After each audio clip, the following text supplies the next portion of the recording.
आप सभी प्यारे दोस्तों का बहुत बहुत स्वागत है आज की क्लास में। कैसे हैं आप सभी? आशा करती हूँ आप लोग बहुत अच्छे हैं और अपने अपने एग्ज़ाम्स की तैयारी भी आप सभी लोग बहुत अच्छे से कर रहे होंगे। तो चलिए आज की क्लास में हम यूनिट 7 हिंदी कहानी से जो है मोस्ट इम्पॉर्टेंट MCQ हम सॉल्व करने वाले हैं। जैसा कि आप यहाँ पे देख सकते हैं टोटल प्रश्न जो है 30 प्रश्न हैं। ठीक है, तो आप लोग क्लास में बने रहिएगा और पूरे 30 प्रश्नों को आप लोग ज़रूर सॉल्व करिएगा। देखते हैं आज का पहला प्रश्न। चंद्रदेव से मेरी बातें कहानी में आए पंक्तियों को पहले से बात के क्रम में लगाइए। चंद्रदेव से मेरी बातें कहानी में आए पंक्तियों को पहले से बात के क्रम में लगाइए। देखिए सबसे पहले जो है यहाँ पे आएगा सी ऑप्शन, भगवान चंद्रदेव क्षमा कीजिए, आप तो अमर हैं, आपको मृत्यु कहाँ, तब परलोक बनाना कैसा। उसके बाद आएगा बी, मैं विश्वास करती हूँ कि लॉर्ड कर्जन हमारे भारत के अस्थायी भाग्य विधाता बन के आवेंगे, है ना। उसके बाद आएगा ए, मैं अनुमान करती हूँ कि आपके नेत्रों की ज्योति भी कुछ अवश्य मंद पड़ गई होगी। ठीक है, उसके बाद आएगा ई ऑप्शन, कलकत्ता आदि को देखकर आपके देवराज सुरेंद्र भी कहेंगे कि हमारी अमरावती तो इसके आगे निरी फीकी सी जान पड़ती है। लास्ट में आएगा डी ऑप्शन, भ्रमण करने आए तो अपने फैमिली डॉक्टर धन्वंतरी महाशय को और देवताओं के चीफ जस्टिस चित्रगुप्त जी को भी साथ अवश्य लेते आए। ए ऑप्शन यहाँ पे सही हो जाएगा, CBAED,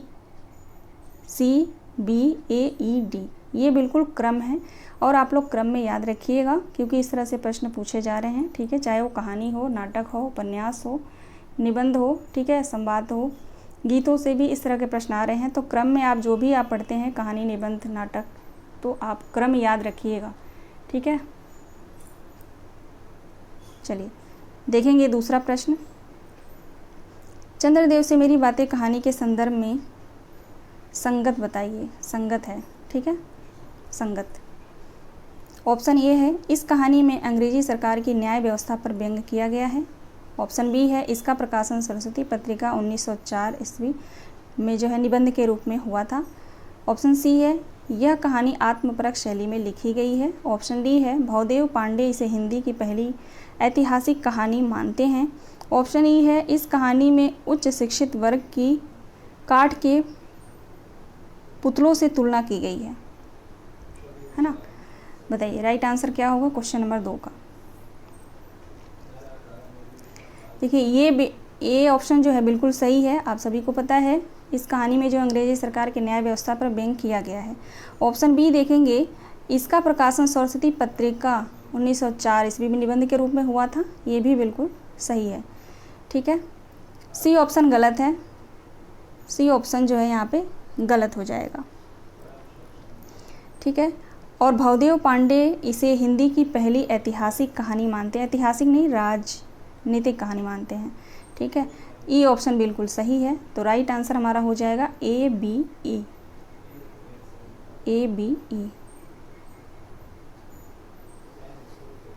ठीक है, चलिए, और आत्मपरक शैली में नहीं लिखा गया है, पत्रात्मक शैली में लिखा गया है ये कहानी। ठीक है, और राजेंद्र बाला घोष की कहानी है ये। चलिए आगे बढ़ते हैं। तीसरा ऑप्शन देखेंगे, नाहक विलायती चीज़ें मोल लेकर क्यों रुपए की बर्बादी की जाए, देसी लेने से भी दाम लगेगा, सही पर होगा तो देश में ही। उपयुक्त कथन किस कहानी से है, यह कथन जो है किस कहानी से है। क्वेश्चन नंबर 3, कथन को आप लोग याद रखिएगा, मोस्ट इम्पॉर्टेंट है। आज की क्लास में आपको नए प्रश्न मिलेंगे। ठीक है, कुछ नए प्रश्न हैं और कुछ पहले जो मैं प्रैक्टिस करा चुकी हूँ मैराथन क्लास में, वहाँ से है। राइट आंसर हो जाएगा दुलाई वाली कहानी, ऑप्शन डी बिल्कुल राइट आंसर होगा। चलिए आगे देखते हैं। अगला प्रश्न है, कानों में कंगना कहानी से संबंधित असत्य कथन बताइए। कानों में कंगना कहानी से संबंधित असत्य कथन बताना है। ऑप्शन ए है, यह कहानी लेखक ने आगरस में अपने अध्ययन काल में लिखी। ऑप्शन बी है, लेखक की यह कहानी प्रतियोगिता के प्रथम पुरस्कार से सम्मानित हुई है। ऑप्शन सी है, यह प्रेम एवं वासना के अंतर को स्पष्ट करने वाली मार्मिक कहानी है। ऑप्शन डी है, कहानी में एक राजकुमारी का निर्धन से विवाह होने की पीड़ा का चित्रण है। राइट आंसर क्या होगा?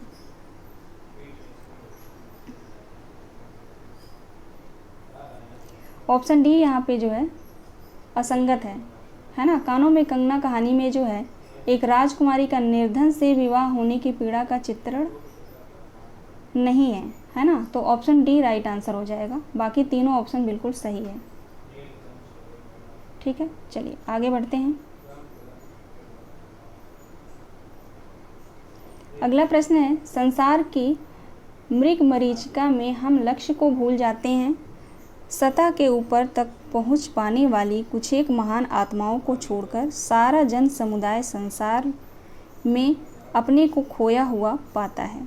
उपयुक्त कथन किस कहानी से है? अमृतसर आ गया, गैंग्रीन, राही, दुलाई वाली। यह कथन जो है किस कहानी से है?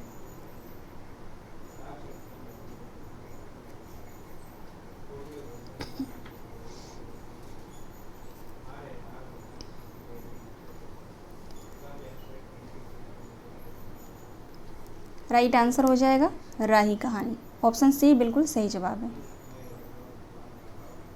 क्वेश्चन नंबर 6 देखेंगे।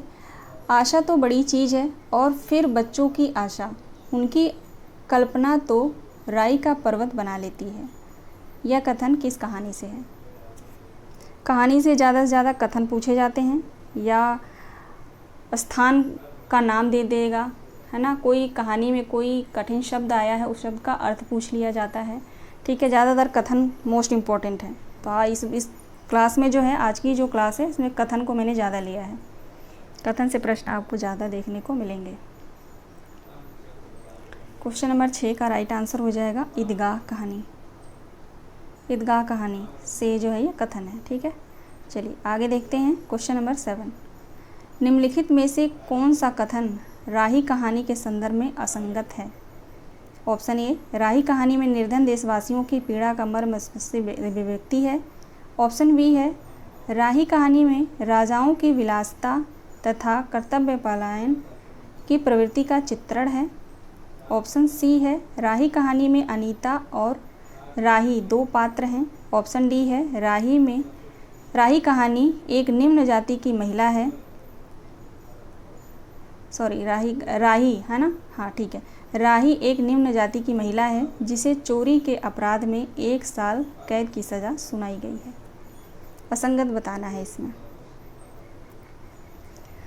ऑप्शन बी राइट आंसर हो जाएगा। ठीक है, राही कहानी में राजाओं की विलासिता और कर्तव्य पालनता की प्रवृत्ति का चित्रण नहीं है इसमें। ठीक है, तो ऑप्शन बी राइट आंसर होगा।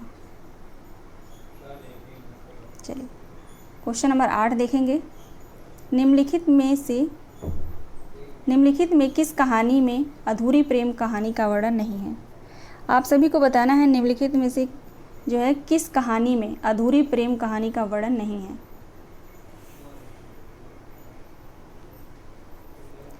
क्वेश्चन नंबर 8 राइट आंसर हो जाएगा दुलाई वाली। ठीक है, आप सभी को पता है तीसरी कसम में भी जो है इसमें अधूरी प्रेम कहानी दिखाया गया है, इसमें भी नहीं मिलते हैं, है ना। हीराबाई और हीरामन की कहानी है तीसरी कसम में।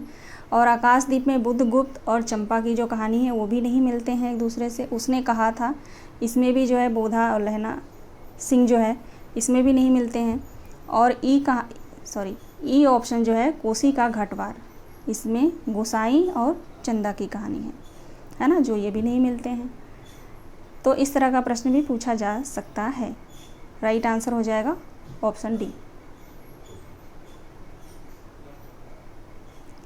क्वेश्चन नंबर 9 देखेंगे। लाल पानी की बेगम कहानी में लाल पानी की बेगम किस पात्र को कहा गया है?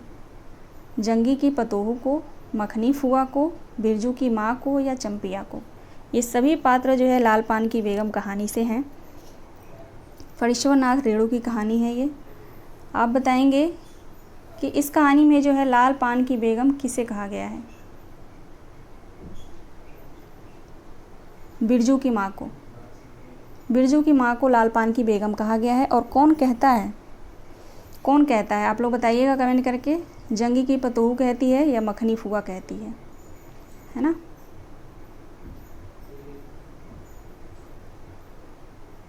क्वेश्चन नंबर 10, तीसरी कसम कहानी में आया शब्द विदागी का क्या अर्थ है। तीसरी कसम कहानी में जो है विदागी का क्या अर्थ है। आप जो देखे होंगे, तीसरी कसम पे जो है मूवी भी बनी है, वहीदा रहमान है उसमें और राज कपूर है ना। तो उसमें भी आप लोगों ने देखा होगा और पढ़ा होगा, तो भी आपको ये विदागी शब्द मिला होगा। रास्ते में जब वो अपनी गाड़ी पे लेके जाता है हीरामन, तो वहाँ पे कुछ गाड़ीवान जो है पूछते हैं कि कौन है, तो वो कहता है विदागी है ना। विदागी का अर्थ यहाँ पे आप सभी को बताना है। तो नैहर या ससुराल जाने वाली लड़की, मेले में जाने वाली लड़की, सुंदर लड़की या नौटंकी में भाग लेने वाली लड़की। ये नैहर काट दीजिए, राइट आंसर ए ही होगा। ठीक है, ससुराल जाने वाली लड़की। ठीक है, वो कहता है कि विदागी है, तो उसके बाद जो है हीराबाई पूछती है कि विदागी क्या, मतलब इसका अर्थ क्या होता है, तो वो बताता है ससुराल जाने वाली लड़की। ठीक है, तो ए ऑप्शन बिल्कुल राइट आंसर है। मुझे ये कहानी बहुत पसंद है। आगे देखेंगे क्वेश्चन नंबर 11, कानों में कंगना कहानी में आए स्थान का नाम बताइए। कानों में कंगना कहानी में आए स्थान कौन कौन से हैं, ये बताना है। ऋषिकेश है और मुरादाबाद। ठीक है, ऋषिकेश और मुरादाबाद। दूसरा ऑप्शन जो है सही हो जाएगा, बी और सी। क्वेश्चन नंबर 12, आज के हर कहानीकार में कुछ कहने के लिए एक अजीब सी अकुलाहट और बेबसी है, जो निश्चय ही इस संक्रांति काल की देन है, जिसने एक ओर यदि हमारी संवेद शक्तियों पर दबाव डाला है, तो दूसरी ओर हमारी चेतना को भी जागृत किया है। उपरोक्त पंक्ति किस कहानी की भूमिका से लिया गया है। किस कहानी की भूमिका से यह पंक्ति ली गई है। राजा निर्बंसिया कहानी, कमलेश्वर की कहानी है राजा निर्बंसिया। ठीक है, मोस्ट इम्पॉर्टेंट कहानी है ये, जहाँ से प्रश्न 100% आता ही आता है। ठीक है, तो इसकी भूमिका से जो है ये पंक्ति है, आप लोग ध्यान रखेंगे। अगला प्रश्न है, निम्नलिखित में दुलाई वाली कहानी के विषय में सही कथन है। दुलाई वाली कहानी के विषय में सही कथन बताना है। ऑप्शन ए है, यह कहानी सरस्वती पत्रिका में प्रकाशित हुई थी। ऑप्शन बी है, कहानी का प्रारंभ काशी शहर से होता है, बिल्कुल सही है। कहानी का प्रकाशन 1907 ईस्वी है, बिल्कुल सही है। कहानी का अंत इलाहाबाद शहर से होता है, ये भी सही है। इस कहानी में नवल किशोर द्वारा अपने मित्र बंशीधर से रेल में किए गए मजाक की सरस कहानी है, बिल्कुल सही है। ठीक है, ये पूरे ऑप्शन सही हैं। ठीक है, तो यहाँ पे जो है ऑप्शन को काट दीजिए आप लोग, उपरोक्त सभी होगा। ठीक है, चलिए यहाँ पे पांचवा ऑप्शन बना देती हूँ, सभी सही हैं ये। ठीक है ना, कंफ्यूज नहीं होना आप लोग, ये सारे ऑप्शन बिल्कुल सही हैं। पांचवा ऑप्शन है सभी। आगे बढ़ते हैं, अगला प्रश्न,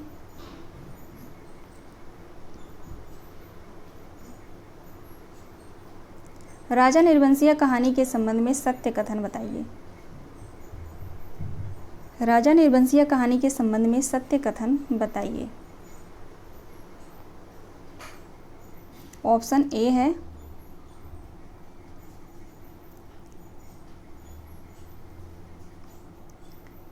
यह कहानी कस्बाई जीवन पर आधारित है।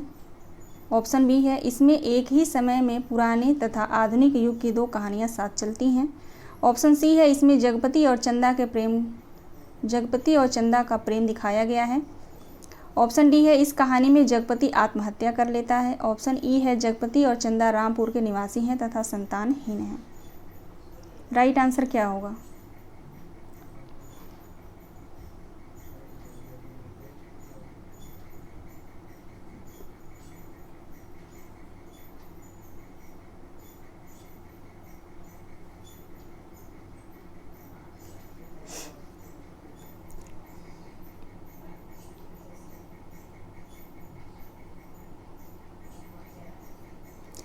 इसमें राइट आंसर हो जाएगा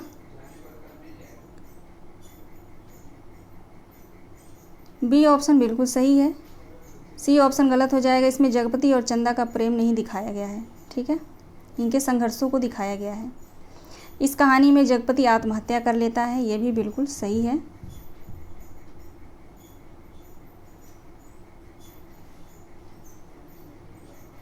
और जगपति और चंदा रामपुर के निवासी हैं तथा संतानहीन हैं। संतानहीन हैं बिल्कुल सही है, लेकिन रामपुर के निवासी नहीं होते, मैनपुरी गांव के निवासी होते हैं, ठीक है, तो ये गलत हो जाएगा। बी और डी सही है और ए ऑप्शन बिल्कुल सही है, तो ए बी डी।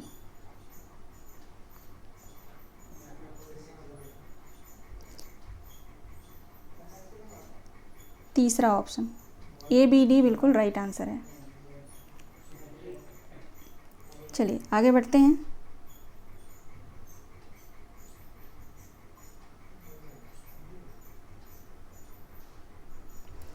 क्वेश्चन नंबर 15 देखेंगे। पहले से किसी बात का मंसूबा नहीं बांधना चाहिए। किसी को भगवान ने मंसूबा तोड़ दिया तो उसको सबसे पहले भगवान से पूछना है, यह किस चूक का फल दे रहे हो भोले बाबा। किस कहानी से यह कथन है? यह कथन किस कहानी से है? किसी से पहले किसी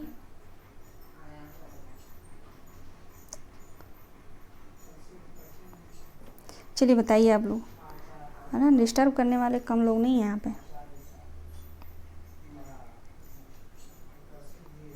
आप जाओ, मैं भी आ रही, ठीक है। चलिए बताएंगे ये कथन लाल पान की बेगम कहानी से है, ठीक है ना। लाल पान की बेगम कहानी से पहले से किसी बात का मंसूबा नहीं बांधना चाहिए। किसी को भगवान ने मंसूबा तोड़, किसी का होना चाहिए यहाँ पे, किसी का भगवान ने मंसूबा तोड़ दिया तो उसको सबसे पहले भगवान से पूछना है, यह किस चूक का फल दे रहे हो भोले बाबा। लाल पान की बेगम कहानी से है। चलिए आगे बढ़ते हैं। अपना अपना भाग्य कहानी किस कहानी संग्रह में संकलित है? अपना अपना भाग्य कहानी किस कहानी संग्रह में संकलित है? राइट आंसर हो जाएगा ऑप्शन ए, वातायन कहानी, ठीक है। वातायन कहानी संग्रह में जो है संकलित है अपना अपना भाग्य कहानी। और कितनी कहानियाँ इसमें संकलित हैं आप लोग ध्यान रखिएगा, 17 कहानियाँ, ठीक है ना। और अपना अपना भाग्य कहानी जो है विशाल भारत पत्रिका में प्रकाशित हुआ था 1929 में। विशाल भारत पत्रिका, ठीक है ना। अपना अपना भाग्य कहानी। आगे देखते हैं, अगला प्रश्न है, इंस्पेक्टर मातादीन चांद पर कहानी के संदर्भ में विचार कीजिए। इंस्पेक्टर मातादीन चांद पर कहानी के संदर्भ में विचार कीजिए।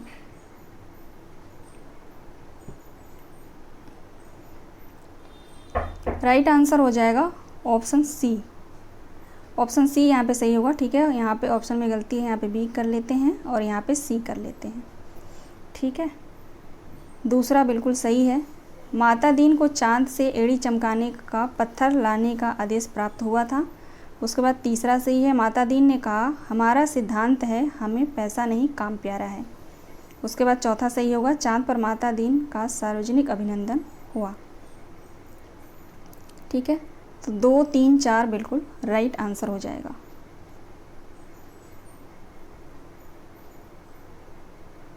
अगला प्रश्न है, आकाशदीप कहानी की घटनाओं को पहले से बाद के क्रम में लगाइए। आकाशदीप कहानी की घटनाओं को पहले से बाद के क्रम में लगाइए।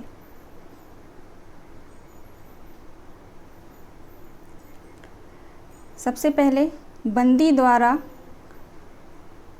पोत से संबंध रज्जू का काटना सबसे पहले आएगा, 5 हो जाएगा।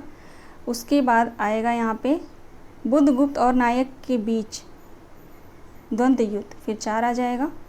उसके बाद आएगा 1, चंपा द्वारा दीपक का जलाना, 1 होगा। उसके बाद तीसरा आएगा चंपा और जया द्वारा नौका विहार, 3 होगा।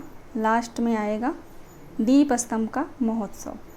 लास्ट का भी याद रखिएगा आप लोग, मोस्ट इम्पॉर्टेंट है, दीप स्तंभ का महोत्सव। ठीक है, 2 आएगा। राइट आंसर हो जाएगा हमारा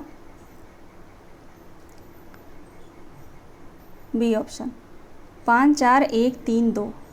ठीक है, बी ऑप्शन यहाँ पे सही होगा। ऑप्शन में आप लोग कन्फ्यूज मत होइएगा, क्योंकि यहाँ पे सी है, यहाँ पे बी है, यहाँ पे ये है। ठीक है, यहाँ पे सी हो गया है तो इसको गलत कर दीजिए, यहाँ पे बी ऑप्शन बिल्कुल राइट आंसर है। सूची 1 को सूची 2 से मिलान कीजिए। सूची 1 को सूची 2 से मिलान कीजिए। Question number 19।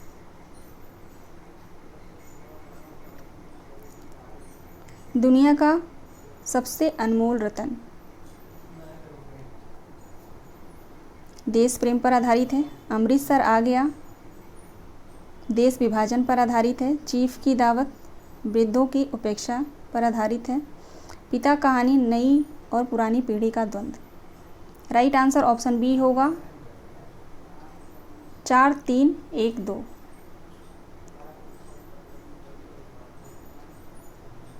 प्रकाशन वर्ष की दृष्टि से सही अनुक्रम क्या होगा? इन कहानियों का प्रकाशन वर्ष की दृष्टि से सही अनुक्रम क्या होगा?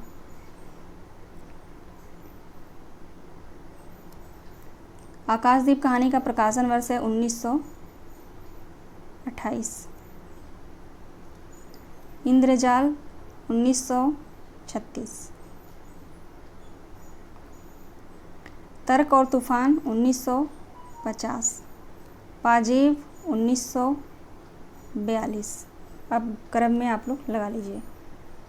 राइट आंसर क्या होगा इसका? सबसे पहले आएगा ए,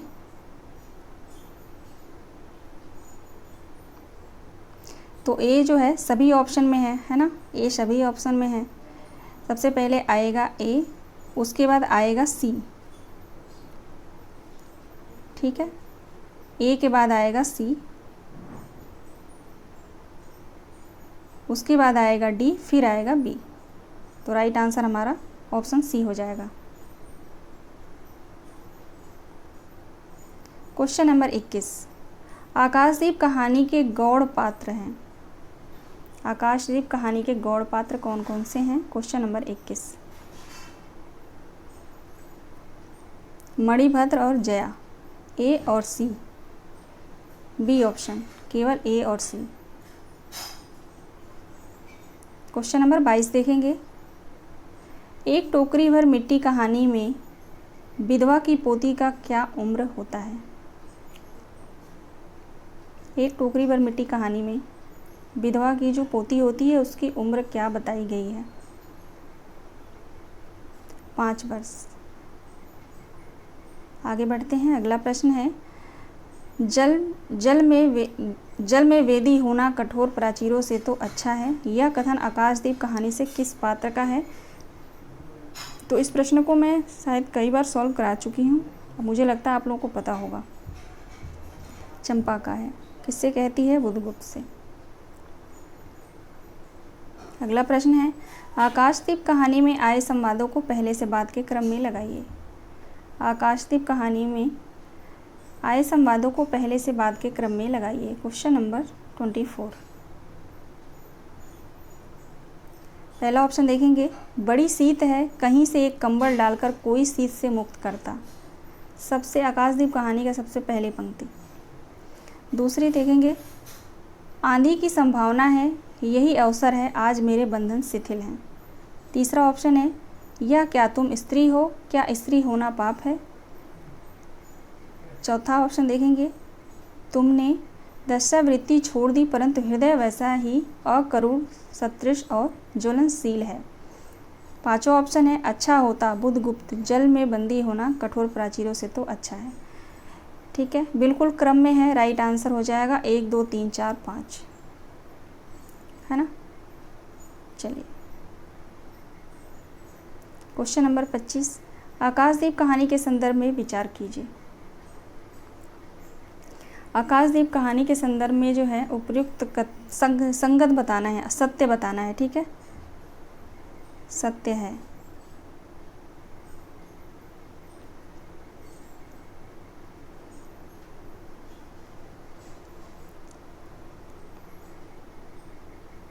पहला ऑप्शन देखेंगे, कहानी में एक स्थल पर 5 वर्ष का अंतराल आता है। ठीक है, ऐसे भी ऑनलाइनर भी पूछा जा सकता है कि निम्नलिखित में किस कहानी में जो है 5 वर्ष का अंतराल आता है, तो आकाशदीप कहानी में। ऑप्शन बी है संस्कृत निष्ठ शब्दावली का प्रयोग किया गया है। ऑप्शन सी है ऐतिहासिक पृष्ठभूमि में प्रेम और घृणा के द्वंद्व को उद्घाटित करती हुई कथा है। ऑप्शन डी है प्रेम और कर्तव्य से अंतर्द्वंद से जूझती होगा यहाँ पे, ठीक है, जूझती चंपा संपूर्ण जीवन कर्तव्य के लिए समर्पित करने की कहानी है। ये ऑप्शन है उपरोक्त सभी।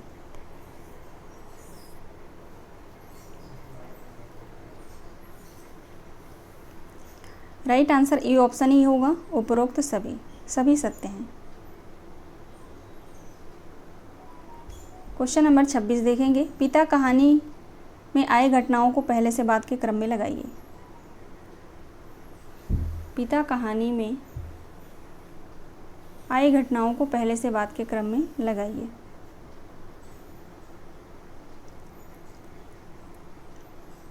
सबसे पहले आएगा बिल्ली के रोने की आवाज़ का आना, 4 यहाँ पे होगा। 1 मिनट रुकिए, हाँ ठीक है। सबसे पहले आएगा बिल्ली के रोने की आवाज़, उसके बाद आएगा आम के गिरने की आवाज़, ये हो जाएगा। उसके बाद आएगा पिता द्वारा घर के आंगन में स्नान करना, बी ऑप्शन होगा। लास्ट में आएगा पत्र द्वारा पिता के लिए, पुत्र होगा यहाँ पे, पुत्र द्वारा पिता के लिए कोट का कपड़ा लाना, सी हो जाएगा। ठीक है, तो डी ए बी सी होगा, या तो 4 1 2 3 कह लीजिए, क्योंकि ऑप्शन में मैंने ऐसे ही टाइप किया है, तो 4 1 2 3 राइट आंसर होगा। ठीक है ना। अगर यहाँ पे नंबरिंग करते हैं कंफ्यूज नहीं होंगे आप लोग। राइट आंसर ऑप्शन सी होगा, 4 1 2 3। क्वेश्चन नंबर 27, निम्नलिखित में से दुलाई वाली कहानी में किस शहर का वर्णन है। दुलाई वाली कहानी में जो है किस शहर का वर्णन हुआ है। क्वेश्चन नंबर 27,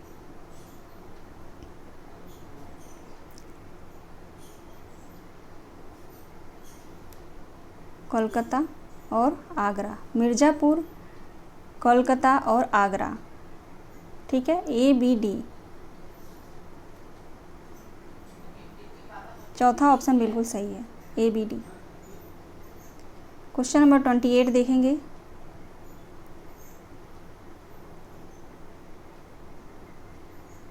दुलाई वाली कहानी की पंक्तियों को पहले से बाद के क्रम में लगाइए। दुलाई वाली कहानी में आए पंक्तियों को पहले से बाद के क्रम में लगाइए।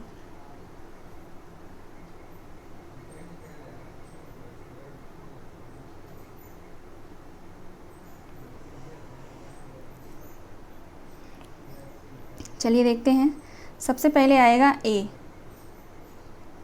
काशी जी के दशा में घाट पर स्नान करके एक मनुष्य बड़ी व्यग्रता के साथ गदौलिया की तरफ जा रहा था। ठीक है, उसके बाद आएगा बी, आज ही जाना होगा, यह क्यों, भला आज कैसे जाना हो सकेगा, ऐसा ही था तो सवेरे भैया से कह देते, तुम तो जानते हो कि मुंह से कह दिया बस छुट्टी हुई। ठीक है, उसके बाद आएगा सी, तुम आज कहती हो हमें तो अभी जाना है, बात यह है कि आज ही नवल किशोर आ रहा है।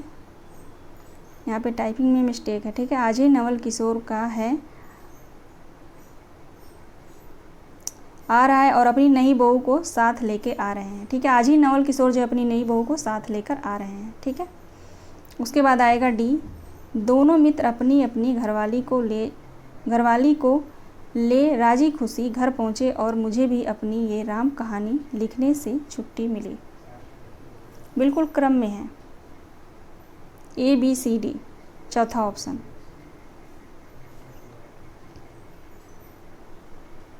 क्वेश्चन नंबर 29, निम्नलिखित में से दुलाई वाली कहानी के विषय में सही कथन है। सही कथन बताना है।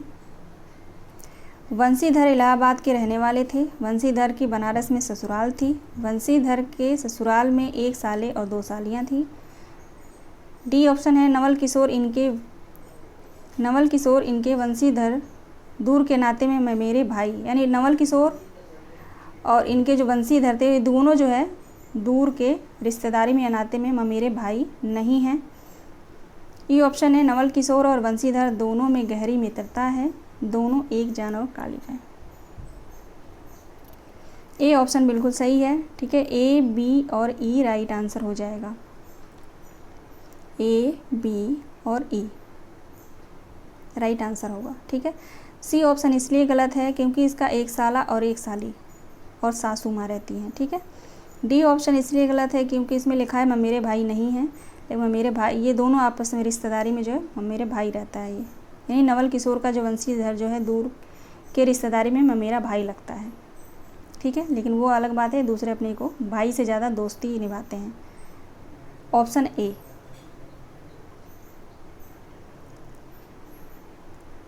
आज का लास्ट प्रश्न, धुलाई वाली कहानी में बंसीधर से गाड़ी वाले ने स्टेशन पर जाने के लिए कितने रुपए किराया मांगा था? कितने रुपए किराया मांगा था? इस ऑप्शन को मैं काट दे रही हूँ, ABCD। ठीक है, 1 2 3 4 ऑप्शन है। बी ऑप्शन दूसरा ऑप्शन यहाँ पे सही हो जाएगा, 1.5 रुपये। आप लोग ध्यान रखिएगा, 1.5 रुपये है ना। चलिए, आज का लास्ट प्रश्न था। आप लोग कमेंट करके बताइएगा कि प्रश्न कैसा रहा, और आप लोग क्लास को लाइक ज़रूर कर दीजिएगा। एक छोटा सा कमेंट आप लोग ज़रूर करिएगा। ठीक है, और कहीं भी कोई भी दिक्कत आ रही है कहानी से संबंधित तो आप लोग इसी क्लास के जो है कमेंट बॉक्स में आप लोग मुझे कमेंट करके बता दीजिएगा, या तो टेलीग्राम चैनल पे आप लोग बता सकते हैं। बहुत बहुत धन्यवाद आप सभी दोस्तों का। अपना ख्याल रखिए और अपनी पढ़ाई जारी रखिएगा। सभी प्यारे दोस्तों का बहुत बहुत स्वागत है शिवानी मैम हिंदी साहित्य क्लासेस में। चलिए, कल की क्लास को हम आगे बढ़ाते हैं। आप सभी को पता ही है, हम जो है यूनिट 7 हिंदी कहानी से इम्पोर्टेंट MCQ हम सॉल्व कर रहे हैं। आज की क्लास में भी 30 प्रश्न होंगे, तो पूरे 30 प्रश्नों को आप लोग सॉल्व ज़रूर करिएगा, और क्लास को आप लोग लाइक कर दीजिएगा, शेयर भी कर दीजिएगा। ठीक है, और क्लास के बाद एक छोटा सा कमेंट करिएगा कि क्लास कैसी रही। चलिए देखेंगे आज का पहला प्रश्न। दोपहर में उस सूने आंगन में पैर रखते हुए मुझे ऐसा जान पड़ा मानो उस पर किसी शाप का छाया मंडरा रही हो। उसके वातावरण में कुछ ऐसा अकथ अस्पृश्य किंतु फिर भी बोझल और प्रकम्ममय और घना सा फैल रहा था। इस पंक्ति से किस कहानी की शुरुआत होती है? बताइएगा, राइट आंसर क्या होगा? ये जो पंक्ति दी गई है, इस पंक्ति से या संवाद से किस कहानी की शुरुआत होती है? गैंग्रीन, परिंदे, राही या आकाशदीप? कहानी से संबंधित आप लोगों को कोई परेशानी हो, दिक्कत है तो आप लोग टेलीग्राम चैनल पे मुझे बता सकते हैं, क्वेश्चन को लेके, कंटेंट को लेके। ठीक है, तो आप लोग मुझे ज़रूर बताइएगा, मैं पूरी हेल्प करूँगी। राइट आंसर होगा ऑप्शन ए, गैंग्रीन कहानी। ठीक है, आगे द्वारा लिखा हुआ गैंग्रीन कहानी है, खुद लेखक ने ये लिखा है, और इसी संवाद से जो है इस कहानी की शुरुआत होती है। ठीक है, चलिए आगे बढ़ेंगे, दूसरा प्रश्न देखेंगे। परिंदे कहानी के पात्रों को उनकी विशेषताओं के साथ सही मिलान कीजिए। परिंदे कहानी के पात्रों का उनकी विशेषताओं के साथ सही मिलान करना है।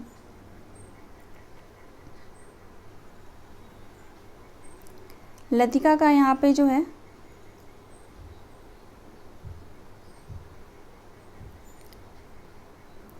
यहाँ पे देखिए राइट आंसर सी हो जाएगा। ठीक है, लतिका एक पहाड़ी कॉन्वेंट स्कूल की शिक्षिका होती है, और सुधा हॉस्टल की लड़कियों में सबसे लोकप्रिय होती है, और हेमंती जो है 7 नंबर कमरे में इसके गाने का प्रोग्राम होने वाला था। ठीक है, और मिस वुड जो है कॉन्वेंट स्कूल के प्रिंसिपल होते हैं। ठीक है, ऑप्शन सी राइट आंसर हो जाएगा। ये सभी विशेषताएं जो है इन पात्रों का याद रखिएगा आप लोग। चलिए आगे बढ़ेंगे।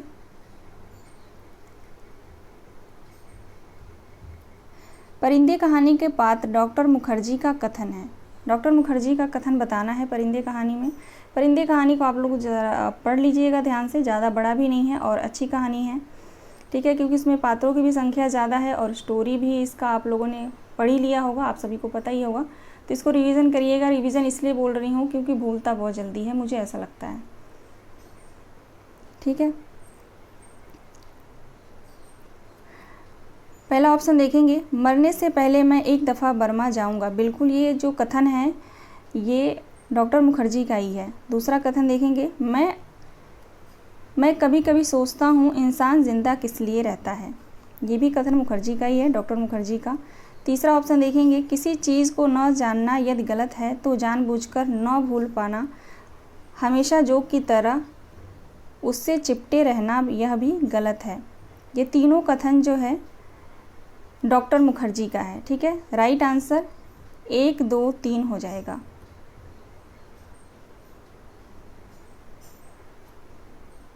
ए ऑप्शन बिल्कुल सही होगा, 1, 2, 3, ठीक है।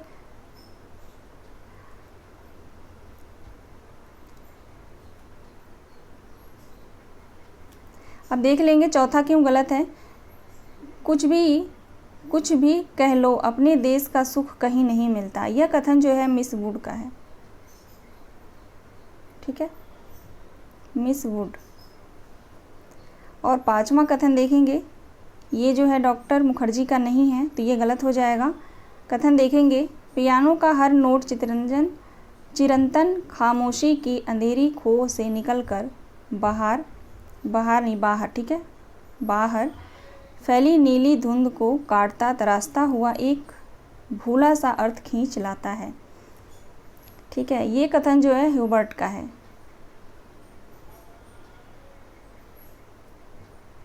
ये कथन ह्यूबर्ट का है, ठीक है। तो हमारा राइट आंसर हो जाएगा ऑप्शन ए, 1, 2, 3।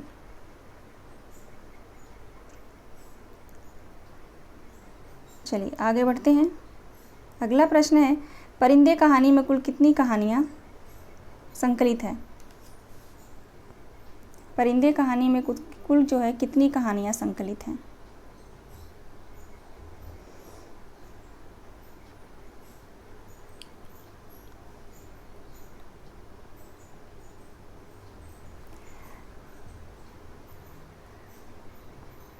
राइट आंसर हो जाएगा ऑप्शन बी, 7 कहानियाँ। परिंदे कहानी संग्रह में कुल 7 कहानियाँ संकलित हैं। क्वेश्चन नंबर 5 देखेंगे, परिंदे कहानी के अनुसार लतिका का निराश मना स्थिति का क्या कारण है। मनपसंद नौकरी न मिलना, घर से दूर रहना, मेजर गिरीश नेगी की असामयिक मृत्यु होना, या लड़कियों का उच्छृंखल व्यवहार होना। राइट आंसर क्या होगा, मेजर गिरीश नेगी की असामयिक मृत्यु। इसकी वजह से जो है लतिका हमेशा जो है निराश मन उसका जो है हमेशा सोचती रहती है, उदास रहती है ना। तो ऑप्शन सी यहाँ पे राइट हो जाएगा।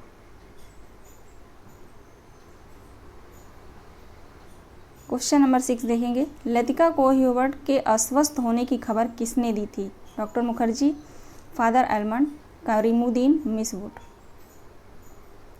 करीमुद्दीन ने दिया था, ठीक है। अगर पूछा जाता है इन पात्रों में से, यानी परिंदे कहानी के इन पात्रों में से सबसे आलसी कौन था, तो करीमुद्दीन होगा, ठीक है। करीमुद्दीन आलसी रहता है ये, और क्वेश्चन के हिसाब से भी राइट आंसर ऑप्शन सी होगा। अगला प्रश्न है, परिंदे कहानी के संबंध में असंगत कथन का चयन कीजिए। असंगत कथन का चयन करना है। क्वेश्चन नंबर 7 ऑप्शन ए देखेंगे, गिरीश नेगी कुमायूं रेजिमेंट में मेजर थे, ठीक है, तो ये बिल्कुल सही है। ऑप्शन बी देखेंगे, मेजर गिरीश नेगी जब कश्मीर के दौरे पर गया था तो वहाँ पर उसकी मृत्यु हो गई थी। ऑप्शन सी देखेंगे, कुमायूं रेजिमेंट के क्लब की लाइब्रेरी में डॉक्टर मुखर्जी ने लतिका का मेजर गिरीश नेगी से पहली बार परिचय कराया था। ऑप्शन डी है, लतिका ने गिरीश नेगी का नाम मैन एंटर ऑफ कुमायूं रखा था, चढ़ाने के लिए उसको, है ना। ई देखेंगे, बीला नागा क्लब में लतिका का गिरीश से परिचय हुआ था। इसमें जो है असंगत बताना है तो असंगत बी हो जाएगा,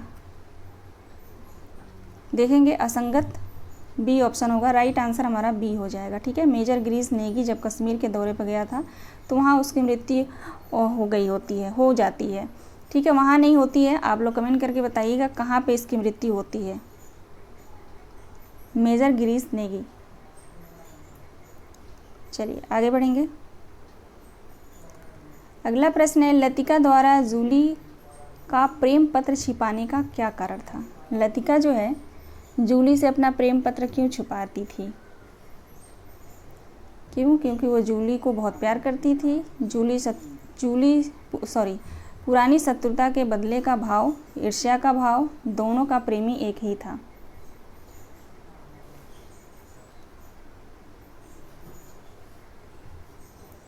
राइट आंसर हो जाएगा ईर्ष्या का भाव, ऑप्शन सी। कॉन्वेंट स्कूल में संगीत का शिक्षक कौन था? Latika, miss would, mister Herbert या डॉक्टर मुखर्जी? कॉन्वेंट स्कूल में संगीत का शिक्षक कौन थे?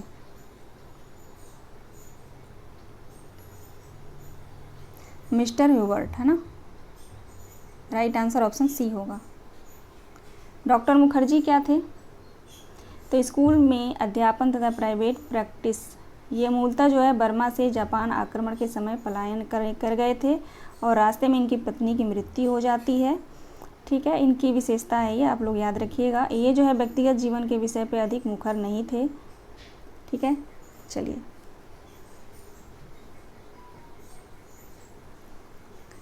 क्वेश्चन नंबर 10 देखेंगे। परिंदे कहानी के पात्रों को उनके कथनों के साथ सम्मिलित कीजिए। कौन सा कथन किस पात्र का है? डॉक्टर मुखर्जी का जो है यहाँ पे कथन हो जाएगा 4, मरने से पहले मैं एक दफ़ा बर्मा ज़रूर जाऊँगा। करीमुद्दीन का कथन हो जाएगा, बड़े जबर थे ये अंग्रेज, 2 घंटे में ही सारी सड़कें साफ करवा दी।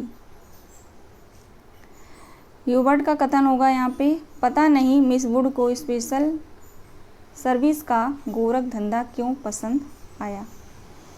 और फादर एलमंड का हो जाएगा, मैं फ़िलहाल स्कूल के नियमों की बात नहीं कर रहा। राइट आंसर ऑप्शन ए हो जाएगा 4, 2, 1, 3। 4, 2, 1, 3। ठीक है, ऑप्शन ए। आगे देखेंगे आप लोग।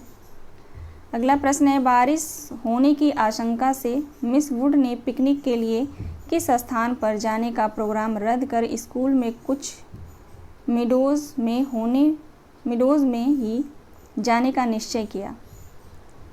झूला देवी मंदिर, ये झूला होगा। ठीक है, झूला देवी मंदिर, झूछा मंदिर, बिलियंस क्लब या बिला नागा क्लब? ये परिंदे कहानी से मुझे जितना महत्वपूर्ण क्वेश्चन लगा उसको मैंने लिख रखा है, तो उसको मैंने कहा प्रैक्टिस करा दूं ताकि यहाँ से आने वाला प्रश्न जो है आपका गलत ना हो। इसका राइट आंसर हो जाएगा ऑप्शन ए। अच्छा, कुछ स्टूडेंट का मेरे पास मैसेज, यहाँ पे 2 मिनट लूँगी मैं आप लोगों का। कुछ स्टूडेंट का मेरे पास पर्सनली मैसेज आया टेलीग्राम पे कि मैम पेपर होगा या नहीं होगा, री एग्ज़ाम होगा या नहीं होगा। देखिए, मैं तो इस मैटर पे मैं बात ही नहीं कर रही हूँ, ना ही मैंने कोई वीडियो बनाया है कि री एग्ज़ाम होगा या नहीं होगा, क्योंकि मुझे जहाँ तक मुझे पता है 98% री एग्ज़ाम होगा। ठीक है, अब आप जो है कोई भी स्टूडेंट, मैं सबकी बात कर रही हूँ, कोई भी स्टूडेंट इस टेंशन में फंसा हुआ है या ये सोच के बैठा हुआ है कि पता नहीं एग्ज़ाम होगा कि नहीं होगा, है ना। और तो इसमें मैं यही कहूँगी कि अगर आप ये सोच के आप लोग बैठे हैं तो बहुत गलत है ना। आप लोग पढ़ते रहिए, आप लोग पढ़ते रहेंगे तो आपका कोई नुकसान नहीं है। अगर नहीं ये सोच के बैठे हैं एग्ज़ाम हो या ना हो, चलो फाइनल हो जाएगा तब हम पढ़ेंगे, तो इसमें आपका बहुत बड़ा नुकसान, मान लीजिए हो ही जाए पेपर तो आपका नुकसान है ना, और नहीं होगा तो आपका इसमें जो है मुझे नहीं लगता कोई नुकसान है। ठीक है, क्योंकि जिनका पेपर अच्छा हुआ है तो बहुत अच्छी बात है, लेकिन जिनका पेपर नहीं अच्छा हुआ है वो तो अपनी तैयारी अच्छे से कर सकते हैं, है ना। नहीं भी होगा पेपर तो अगले पेपर में आपका जो आपने जो पढ़ा है वो काम आएगा। ठीक है, तो इस मैटर पे मैं तो मुझे नहीं लगता कि मैं बात करना चाहती हूँ। चलिए आगे बढ़ेंगे। क्वेश्चन नंबर 12 देखेंगे। सिर की चकराहट अभी मिटी नहीं थी, मगर अब जैसे वह भीतर ना होकर बाहर फैली हुई धुंध का हिस्सा बन गई थी। यहाँ पर धुंध के द्वारा किसकी मना स्थिति को व्यक्त किया गया है? जूली के, हर्बर्ट का, ह्यूबर्ट होगा यहाँ पे, ठीक है, ह्यूबर्ट का, लतिका का या मिस वुड का? किसकी मना स्थिति का जो यहाँ पे वर्णन हो रहा है या व्यक्त किया गया है? तो लतिका का, ऑप्शन सी।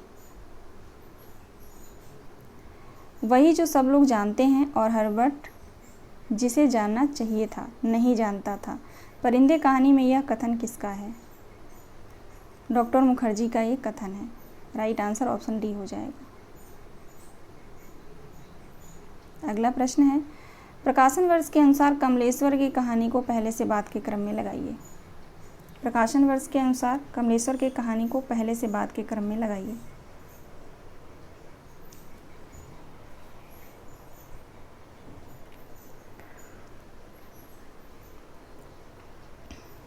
राइट आंसर क्या होगा?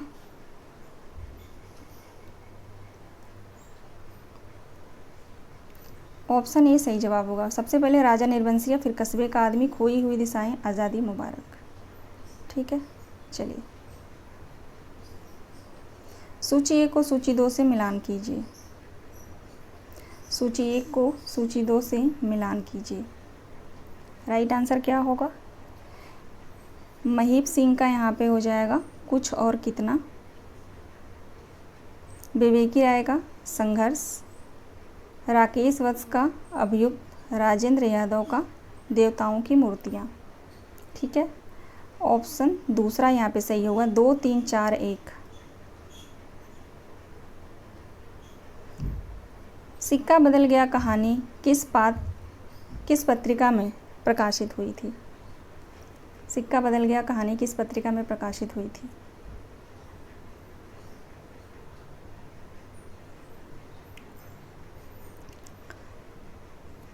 राइट आंसर हो जाएगा प्रतीक पत्रिका में।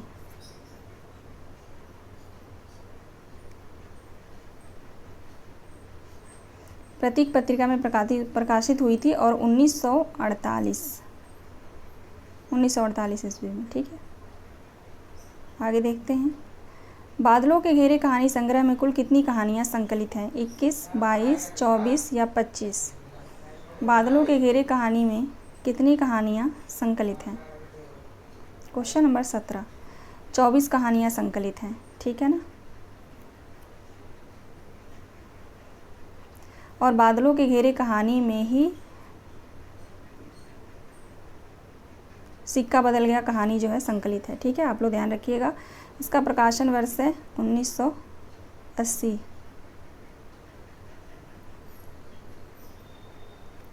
सिक्का बदल गया कहानी के संबंध में सत्य कथन बताइए। ऑप्शन ए है भारत पाक विभाजन के कारण होने वाले विस्थापन के दर्द की कहानी है ये। ऑप्शन बी है इस कहानी में विधवा नारी की पराधीनता का मनोवैज्ञानिक अंकन है। ऑप्शन सी है अविभाजित कश्मीर में चनाब के तट स्थित जबलपुर की कथा का वर्णन है। ऑप्शन डी है देश विभाजन की पृष्ठभूमि पर आधारित कहानी है। ऑप्शन ई है उपरोक्त सभी। बताइए राइट आंसर क्या होगा?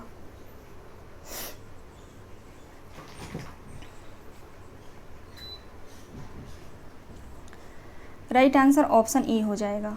ठीक है, सभी ऑप्शन सही हैं। Question number 19।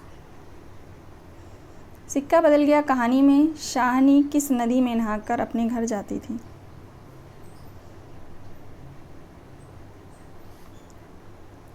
चनाब नदी।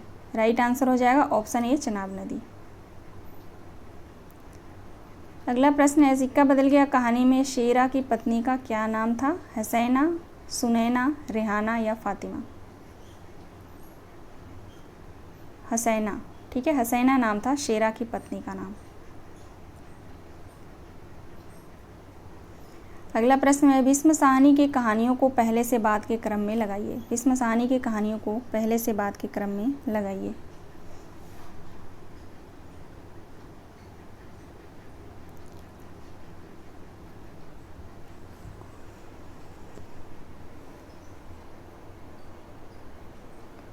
राइट आंसर हो जाएगा ऑप्शन ए, पहले भाग्य रेखा, फिर पहला पाठ, फिर भटकती राख, फिर पटरियाँ। ठीक है,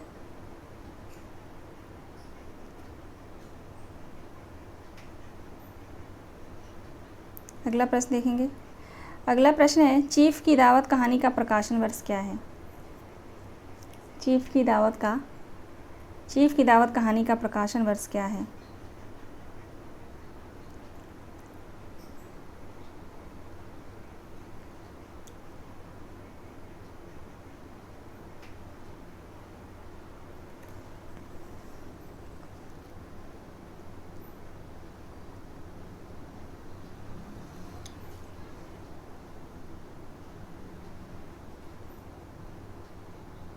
राइट आंसर हो जाएगा ऑप्शन ए, 1956। इसका प्रकाशन वर्ष भैया आप लोग एक बार देख लीजिए। ऑप्शन ए बिल्कुल सही है यहाँ पे। क्वेश्चन नंबर 21 का भाग्य रेखा 1952, पहला पाठ 1973।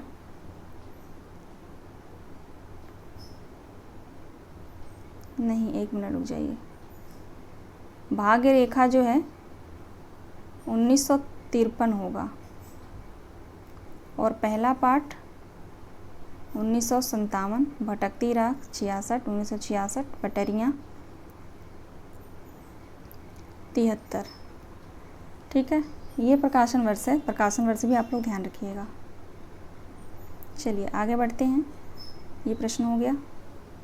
क्वेश्चन नंबर 23, चीफ की दावत कहानी किस कहानी संग्रह में संकलित है? चीफ की दावत कहानी किस कहानी संग्रह में संकलित है? भाग्य रेखा कहानी। ठीक है, क्वेश्चन नंबर 24, चीफ की दावत कहानी के संबंध में विचार कीजिए। चीफ की दावत कहानी के संबंध में विचार कीजिए। ऑप्शन ए है, मध्य वर्ग का खोखलापन एवं उनकी मूल्यहीनता की ओर संकेत किया गया है। ऑप्शन बी है, कहानी का नायक श्यामनाथ है जिसके चीफ उसके घर शादी में आए हैं। ऑप्शन सी है, यह कहानी प्रेमचंद की बूढ़ी काकी का अगला चरण है। ऑप्शन डी है, यह कहानी पारिवारिक जीवन मूल्यों के विघटन को प्रदर्शित करती है। ऑप्शन ई है, यह कहानी 1956 में प्रतीकात्मक शैली में लिखी गई है। नीचे दिए गए विकल्पों में से सही उत्तर का चयन कीजिए। राइट आंसर हो जाएगा ए, सी, डी। यहाँ पे ए, सी और डी राइट आंसर हो जाएगा। ए, सी और डी। ठीक है, अब ई देख लेते हैं गलत क्यों है। यह कहानी 1956 में प्रतीकात्मक शैली में लिखी गई। प्रतीकात्मक शैली में नहीं, व्यंग्यात्मक शैली में लिखा गया है। ठीक है, और यहाँ पे देखेंगे बी क्यों गलत है। यह कहानी का नायक श्यामनाथ है जिसके चीफ उसके घर शादी में आए। शादी में नहीं, डिनर पे आए हुए होते हैं, है ना। आप लोगों ने पढ़ी होगी कहानी। चलिए आगे बढ़ते हैं। राइट आंसर तीसरा हो जाएगा। चीफ की दावत कहानी में श्यामनाथ चीफ के डिनर पर से पहले अपनी विधवा माँ को पहनने के लिए क्या बोलता है। जैसे इसके जो श्यामनाथ जब चीफ को जो है डिनर पे बुलाता है तो अपनी माँ को क्या कहता है पहनने के लिए? कहता है आप सफ़ेद कमीज़ और सफ़ेद सलवार होगा, यहाँ पे सलवार पहन लीजिए। ठीक है, सी ऑप्शन राइट होगा। क्वेश्चन नंबर 26 है, विस्म साहनी की कहानी अमृतसर आ गया किस कहानी संग्रह में संकलित है? विस्म साहनी की कहानी अमृतसर आ गया किस कहानी संग्रह में संकलित है? तो पटरियाँ में संकलित है। पटरियाँ का यहाँ पे देख सकते हैं। प्रकाशन वर्ष 1973, भटकती राख का 1966, भाग्य रेखा 1953, वागचू 1978। ठीक है, तो प्रकाशन वर्ष भी यहाँ मैंने लिख दिया है, आप लोग याद रखेंगे। क्वेश्चन नंबर 27, गैंग्रीन कहानी का प्रकाशन वर्ष क्या है? गैंग्रीन कहानी का प्रकाशन वर्ष क्या है? 1934 है, ऑप्शन सी। क्वेश्चन नंबर 28, किस संस्करण में गैंग्रीन कहानी का नाम बदलकर रोज कर दिया गया था? बताइए।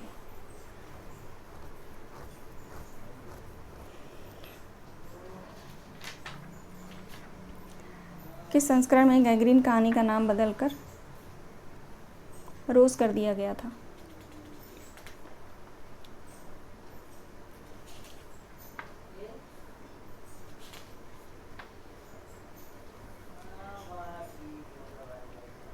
राइट आंसर हो जाएगा 5वां संस्करण, ठीक है ना, 5वां संस्करण। विपथगा में जो है संकलित है गैगरीन कहानी, विपथगा कहानी संग्रह में, ठीक है।